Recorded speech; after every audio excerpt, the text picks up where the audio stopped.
Well, a group of teenagers in Cornwall are asking for old wetsuits as part of their Young Enterprise project. The aim is to get their business brains on and to come up with an idea that will make a difference. And with wetsuits taking decades to disintegrate, they might well have hit on a big idea.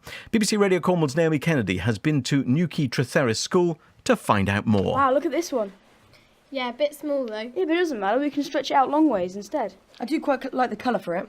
Yeah. And look at this one. Even though it's ripped, it doesn't even matter. We can still use this front bit. These wetsuits are amazing, aren't they?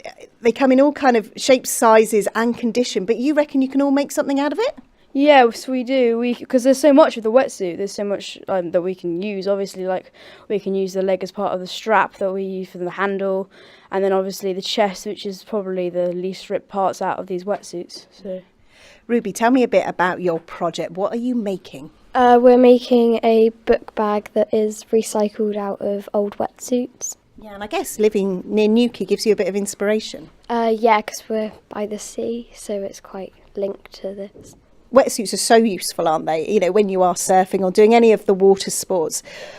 But they don't break down that easily. How do you recycle them? What do you do with them when they've become a bit old and a bit worn? It's quite startling, isn't it, Tom, just how long it would take for this wetsuit, for example, to break down? Yeah, the neoprene tends to last for around 50 to 80 years. So it was all like trial and error to try and find the right material that wouldn't just collapse within 3 days. While it's useful because it doesn't deteriorate, at the same time when thinking ecologically, reuse is better than just discarding. Yeah, because we get judged on sustainability.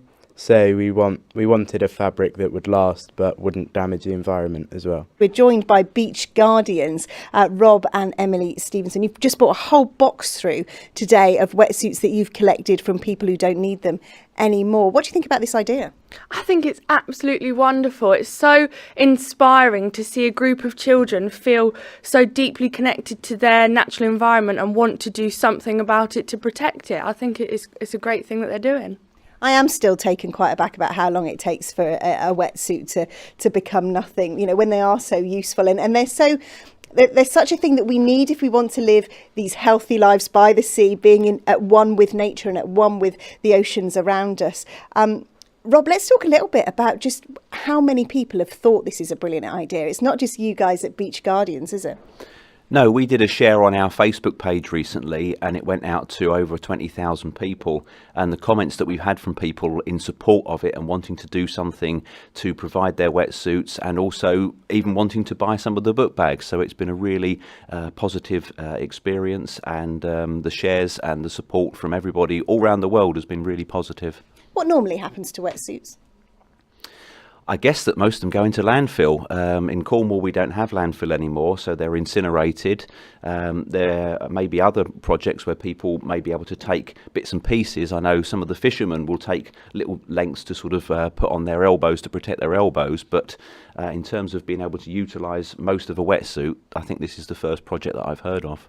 Now, Young Enterprise is all about the USP, the unique selling point, and I guess that's where the book bags come in, because I don't know. I think I can only get my children's book bags from their school. There doesn't seem to be many outlets that would sell them. No, there's no competition out there to make book bags like we do, especially because they're recycled out of neoprene, and especially with schools living near to the seas, it's more of a kind of like an icon that they have a bit of neoprene from their local beaches or recycled from wetsuits that they might have used. So it could be quite crazy that they have their own wetsuit into a book bag. Yeah, and that's nice, isn't it? Imagine if you are a parent and it's one of your old wetsuits and then you're able to have it made into a book bag for your child. And we all know that surfers are ultra cool anyway, so I just think children are going to love to use this. What a great bunch of youngsters. Speaking there to BBC Radio Cornwall's Naomi Kennedy, students at Newquay Tretherras School